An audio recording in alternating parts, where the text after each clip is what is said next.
Shalom jemaat Tuhan, dimanapun kita berada pada saat pagi hari ini, Tuhan Yesus terus menyertai dan memberkati setiap kita. Terima kasih untuk tim yang melayani kita dengan pujian dan penyembahan pada pagi hari ini. Baik saudara, sebelum saya teruskan dengan firman Tuhan, mari kita berdoa.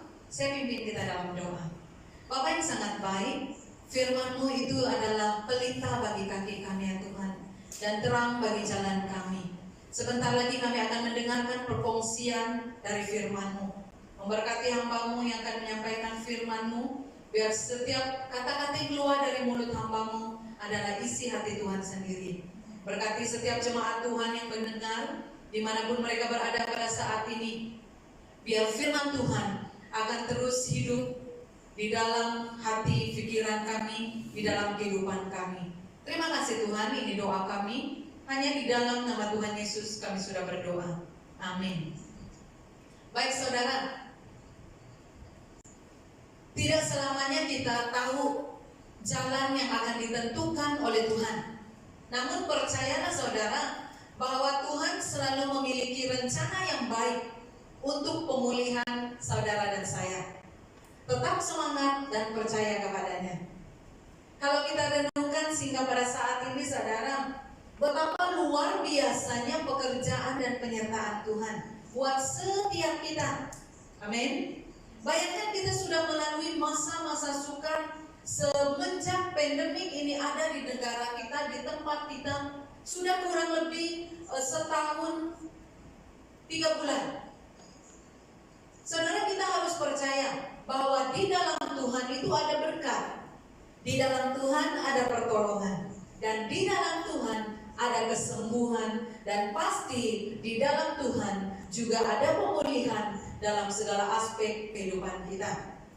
Tuhan Yesus sendiri pernah berkata di dalam Yohanes pasal 10 ayat 10b, "Aku datang supaya mereka mempunyai hidup dan mempunyainya dalam segala kelimpahan."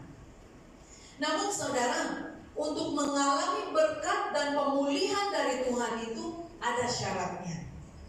Sebagaimana yang telah disampaikan oleh Tuhan kepada bangsa-bangsa Israel dalam 2 Tawarik pasal 7 ayat 14, "Dan umatku yang atasnya namaku disebut, merendahkan diri, berdoa, dan mencari wajahku, lalu berbalik dari jalan-jalannya yang jahat, maka aku akan mendengar mereka dari sorga dan mengampuni dosa mereka, serta memulihkan negeri mereka." Nah, jadi saudara-saudari yang Tuhan Yesus kasihi, pagi ini saya akan membawakan kita semua dengan sebuah tema, yaitu alami berkat dan pemulihan dari Tuhan.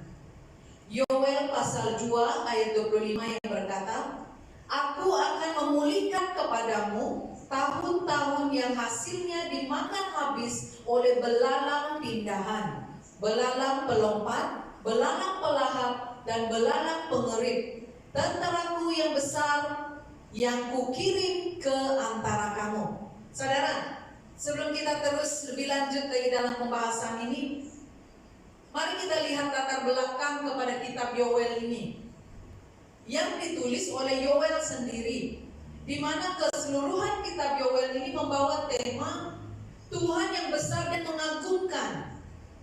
Mengapa?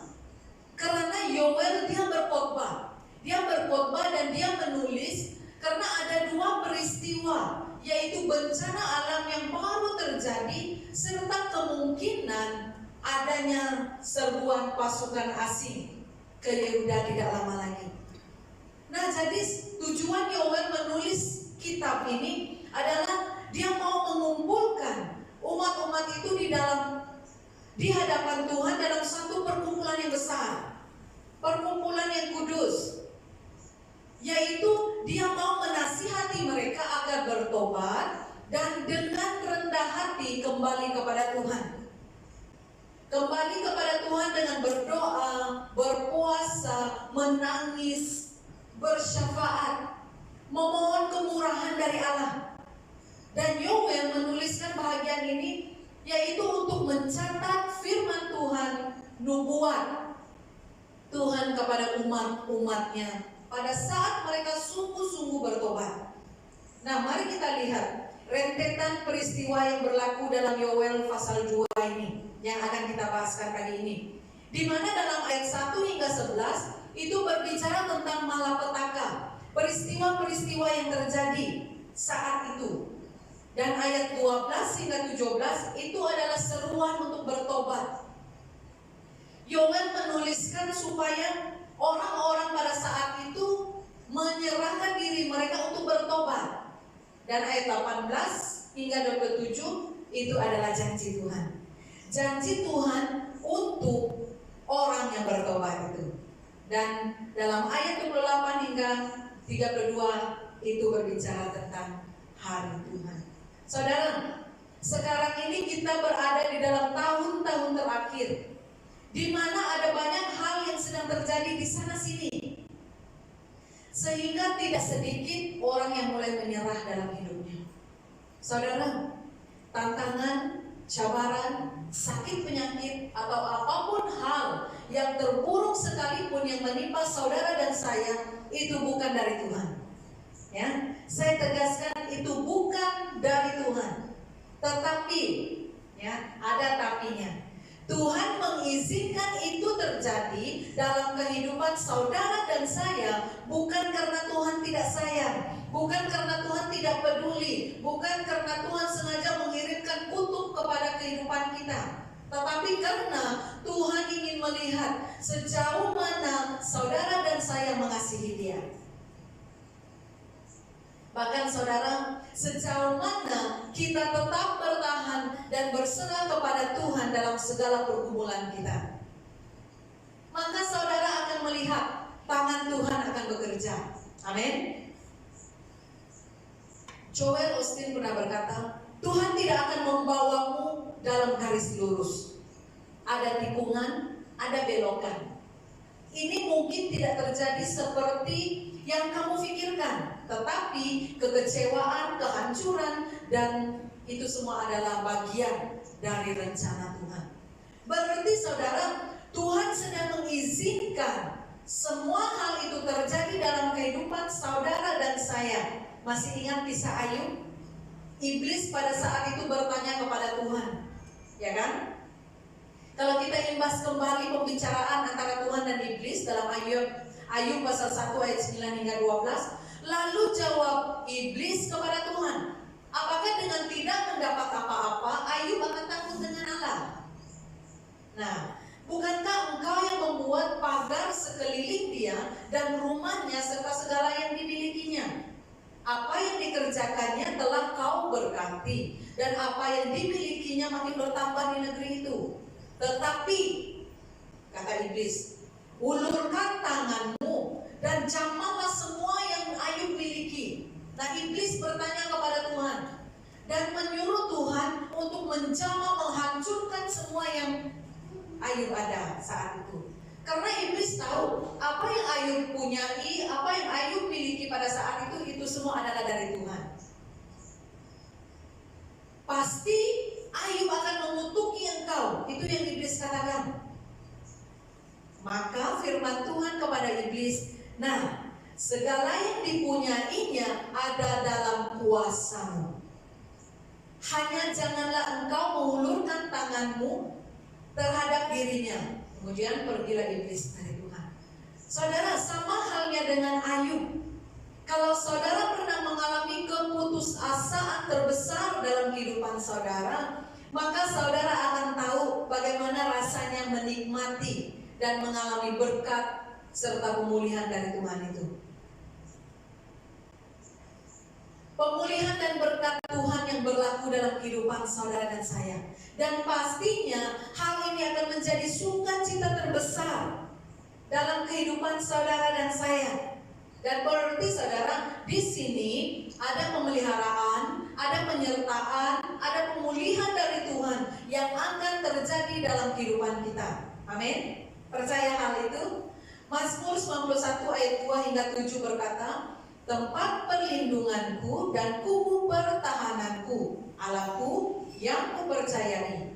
Sungguh dialah yang akan melepaskan engkau dari jerat penangkap burung, dari penyakit sampar yang busuk, Dengan tepatnya ia akan menudungi engkau, di bawah sayapnya engkau akan berlindung. Kesetiaannya ialah perisai dan pagar tembok. Engkau tidak usah takut terhadap kedahsyatan malam, terhadap panah yang terbang di waktu siang, terhadap penyakit sampar yang berjalan di dalam gelap, terhadap penyakit menular yang mengamuk di waktu petang. Ayat 7, walau 1000 orang rebah di sisimu dan 10.000 di sebelah kananmu, tetapi itu tidak akan menimpamu. Saudara, ini janji Tuhan. Ayat ini adalah bukti bahwa ada pemulihan dari Tuhan, dan pastinya segala sesuatu itu akan menjadi lebih baik. Amin. Tetapi saudara, bagaimana caranya untuk saudara dan saya mengalami berkat dan pemulihan Tuhan itu? Apakah saya harus jatuh terlebih dahulu? Atau apakah saya harus dilanda musibah terlebih dahulu baru tangan Tuhan itu bekerja dalam hidup saya? Perhatikan saudara, berkat dan pemulihan dari Tuhan itu akan saudara dan saya alami jika saudara dan saya siap untuk merendahkan diri di hadapan Tuhan dan mengakui dosa-dosa kita. Saudara, hal ini tidak mudah untuk kita lakukan. Tetapi firman Tuhan di dalam Matius 23 ayat 12 dengan jelas mengatakan bahwa barang siapa meninggikan diri ia akan direndahkan, dan barang siapa merendahkan diri ia akan ditinggikan. Saudara, merendahkan diri itu merupakan kata lawan untuk meninggikan diri, yang berarti membiarkan diri kita, membiarkan diri saya berada di tempat yang paling rendah dari orang lain, di mana kita bersikap apa adanya saya, terbuka dengan kelemahan kita. Susah kan? Tetapi itu yang Tuhan mau kita lakukan. Kalau kita mau mengalami berkat dan pemulihan dari Tuhan itu. Aduh, untuk siap dikritik, ditegur itu tidak mudah saudara, sakit. Tetapi merendahkan diri di hadapan Tuhan itu adalah pada saat saudara dan saya menyadari kekurangan kita, menyadari keterbatasan kita, menyadari kebergantungan kita sepenuhnya kepada Tuhan, di mana kita sadar bahwa di luar Tuhan saya tidak ada apa-apa. Di luar Tuhan saya tidak dapat lakukan apa-apa. Saudara, saat kita menyadari keberadaan diri kita sebagai orang berdosa yang penuh dengan keterbatasan, mohonlah pengampunan dari Allah. 1 Yohanes pasal 1 ayat 9 berkata, jika kita mengaku dosa kita, maka ia adalah setia dan adil, sehingga ia akan mengampuni segala dosa kita dan menyucikan kita dari segala kejahatan. Oleh karena itu saudara, marilah kita berkata jujur kepada Tuhan, mengakui segala dosa pelanggaran kita yang telah kita lakukan di hadapan Tuhan, maka Dia akan mengampuni dan memulihkan kita. Merendahkan diri di hadapan Tuhan, mengakui dosa kita di hadapan Tuhan adalah langkah awal saudara dan saya menuju kepada pemulihan. Amin. Betapa luar biasanya Tuhan kita. Mazmur 51 ayat 1 hingga 19 itu menjelaskan kepada kita bahwa jiwa yang hancur, hati yang patah dan remuk tidak pernah dipandang hina oleh Tuhan. Dunia mungkin akan membenci kita saudara, orang-orang mungkin akan meninggalkan kita, sahabat-sahabat yang selama ini rapat dekat dengan kita mungkin mulai akan melupakan kita. Tetapi percayalah bahwa Allah, Dia tetap ada buat saudara dan saya. Amin.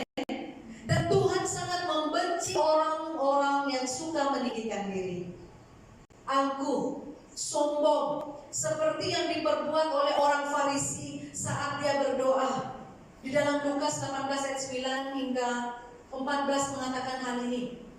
Karena kesombongan adalah satu penyebab Tuhan memalingkan wajahnya terhadap kita.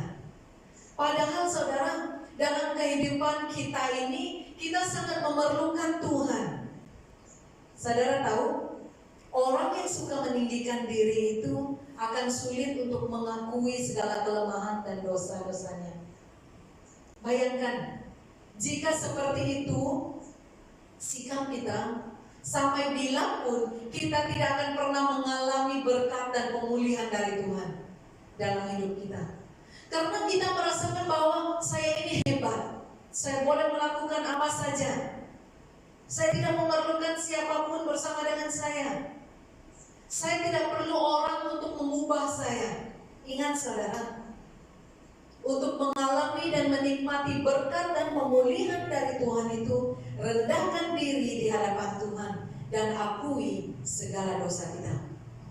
Yesaya pasal 2 ayat 11 berkata, manusia yang sombong akan direndahkan dan orang yang angkuh akan ditundukkan. Dan Yakobus pasal 4 ayat 6 berkata, jadi Allah menentang orang yang congkak, tetapi mengasihani orang yang rendah hati. Amin. Pilihan itu terletak di tangan kita. Apa yang kita mau lakukan dalam kehidupan kita. Yang kedua, untuk mengalami berkat dan pemulihan dari Tuhan itu, kita harus memiliki hubungan yang akrab dengan Tuhan. Kalau kita di dalam dunia ini ada best friend, takkan kita tidak mau mempunyai hubungan yang akrab dengan Tuhan. Saudara, ada ramai orang Kristen pada saat ini hanya tekun berdoa ketika mereka mengalami masalah sahaja. Betul? Namun saat sesuatunya berjalan baik, sudah berjalan lancar, mereka tidak lagi bersungguh-sungguh mencari Tuhan. Tetapi apa yang Tuhan mau adalah kita, saudara dan saya, berdoa dengan tidak putus-putus dan tidak jemu-jemu dalam segala apapun keadaan. Inilah sebabnya mengapa kita jarang mendapat jawaban atas doa kita. Karena kita tidak tekun berdoa. Saudara, seharusnya mencari Tuhan itu harus menjadi fokus yang utama dalam kehidupan kita. Perhatikan ayat ini. Kisah Para Rasul 16 ayat 25 hingga 26.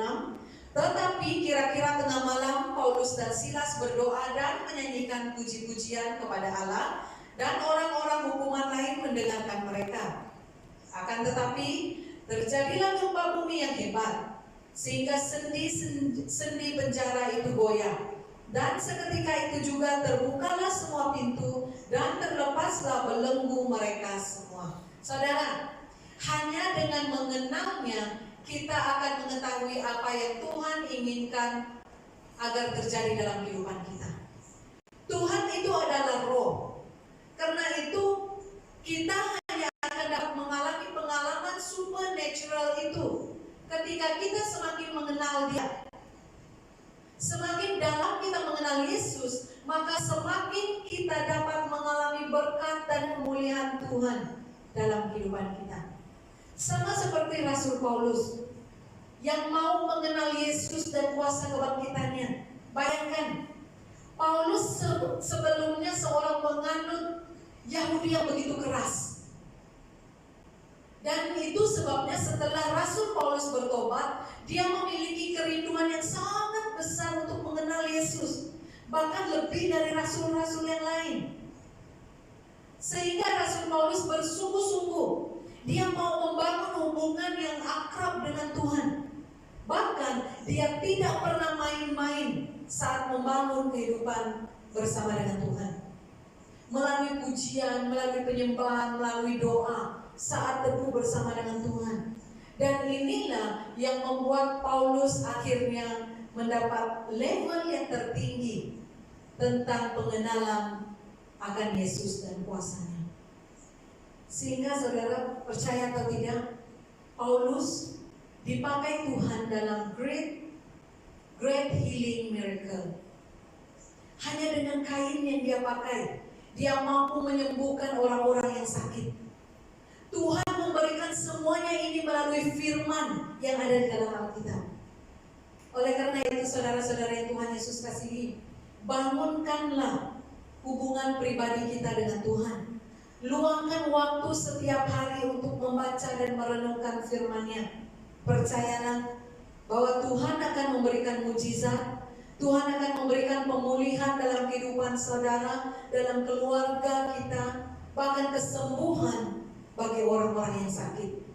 Mazmur 9 ayat 11 berkata, sebab tidak kau tinggalkan orang yang mencari Engkau, ya Tuhan. Saudara-saudara yang Tuhan Yesus kasihi, Mazmur 105 ayat 4 juga berkata, carilah Tuhan dan kekuatannya, carilah wajahnya selalu. Kita tidak boleh hanya menginginkan berkatnya saja, sedangkan kita tidak mau mencari wajahnya. Amin. Jadi renungkan saudara, membangun hubungan pribadi dengan Tuhan, Ia akan memperdalam pengenalan kita tentang kuasa Tuhan Yesus, yang pastinya kita akan mengalami berkat dan pemulihan dari Tuhan. Yang ketiga, untuk mengalami berkat dan pemulihan dari Tuhan itu, kita harus bertobat dengan sungguh-sungguh. 2 Korintus pasal 5 ayat 17 berkata, jadi siapa yang ada di dalam Kristus, ia adalah ciptaan baru. Yang lama sudah berlalu, sesungguhnya yang baru sudah datang. Saudara, bahagian ketiga ini menjelaskan bahwa untuk mengalami berkat dan pemulihan dari Tuhan itu, kita harus siap untuk meninggalkan kehidupan lama kita dan hidup sebagai manusia baru. Artinya saudara, tidak lagi menuruti keinginan daging kita, tetapi mengikut pimpinan dari Roh Kudus. Pertobatan itu harus kita perjuangkan dan lakukan terus-menerus dengan tujuan agar saudara dan saya tidak lagi hidup di dalam dosa. Apalagi sebagai anak-anak Tuhan yang sudah ditebus oleh darah Yesus. Saudara, pertobatan itu adalah esensi manusia baru. Dan apabila saudara dan saya bertobat, Tuhan akan mengampuni semua dosa-dosa kita. Dan pengampunan Tuhan inilah yang menjadi awal terbukanya pintu-pintu berkat, kemurahan, dan anugerah Tuhan. Amin. Jadi ingat saudara, pertobatan yang sejati itu bukan hanya di mulut saja, bukan hanya penyesalan kita saja, melainkan di dalam hati kita melalui tindakan kita setiap hari. Kita harus datang kepada Tuhan dengan hati yang hancur akibat penyesalan kita. Sungguh-sungguh bertobat dan kembali kepada jalan Tuhan. Dan percayalah saudara, bahwa pemulihan itu akan terjadi dalam kehidupan kita. Amin. Saudara-saudara yang Tuhan Yesus kasihi, sebagai kesimpulan dari firman Tuhan yang kita renungkan pagi ini, untuk saudara dan saya alami berkat dan pemulihan dari Tuhan itu, setiap kita harus merendahkan diri kita di hadapan Tuhan. Akui segala dosa dan kelemahan kita, akui segala keterbatasan kita. Tuhan, tanpamu aku bukan siapa-siapa. Tuhan, tanpamu aku tidak mampu melakukan apa-apa. Yang kedua, miliki hubungan yang akrab dengan Tuhan. Melalui saat teduh kita, melalui firman Tuhan, melalui renungan kita setiap hari, dan bertobat dengan sungguh-sungguh. Bukan hanya di bibir kita, bukan hanya melalui kata-kata kita, tetapi melalui perbuatan dan tindakan kita yang nyata. Amin. Mari kita berdoa. Bapa yang sangat baik dalam kehidupan kami, terima kasih Tuhan atas firman-Mu yang menjadi kekuatan, yang menjadi dasar dalam kehidupan kami setiap hari. Tuhan, kami berdoa ya Tuhan, agar Tuhan melawati setiap kami, kehidupan kami, sehingga kami dapat mengalami berkat dan pemulihan dari Tuhan di dalam kehidupan kami, di dalam keluarga kami, untuk anak-anak kami ya Tuhan, bahkan untuk pekerjaan kami ya Tuhan, juga untuk pelayanan yang sudah Tuhan percayakan kepada setiap kami. Pakai kami ya Tuhan, kemanapun kami akan pergi, apapun yang akan kami lakukan, biar kami menjadi saluran berkat Tuhan, kemanapun kami akan pergi ya Tuhan. Saat kami melangkah ya Tuhan, biarlah kehidupan kami memancarkan kemuliaan Tuhan. Tuhan, kami berdoa saat ini untuk setiap jemaat Tuhan yang bersama kami melalui live streaming ini ya Tuhan. Engkau memberkati setiap mereka, keluarga jemaat kami ya Tuhan, anak-anak mereka ya Tuhan, pekerjaan mereka, pelayanan yang sudah Tuhan percayakan kepada setiap mereka ya Tuhan. Tuhan, kami tahu ada kalanya kami lemah, kami tidak berdaya dalam kehidupan kami, tetapi kami percaya keadaan yang Tuhan izinkan terjadi dalam kehidupan kami akan membuat mata kami terus mengarah kepada Engkau, akan membuat hati kami terus mencari Engkau ya Tuhan. Tuhan, biarlah setiap cabaran, tantangan yang kami lalui dalam kehidupan kami mengakui ya Tuhan segala keterbatasan kami, dan kami membiarkan Tuhan akan terus bekerja dalam kehidupan kami setiap hari. Tuhan, kami berdoa untuk jemaat Tuhan yang saat ini bertugas sebagai frontliners ya Tuhan. Engkau memberkati mereka, jauhkan mereka dari sebarang sakit penyakit, wabah penyakit yang sedang menular pada saat ini ya Tuhan.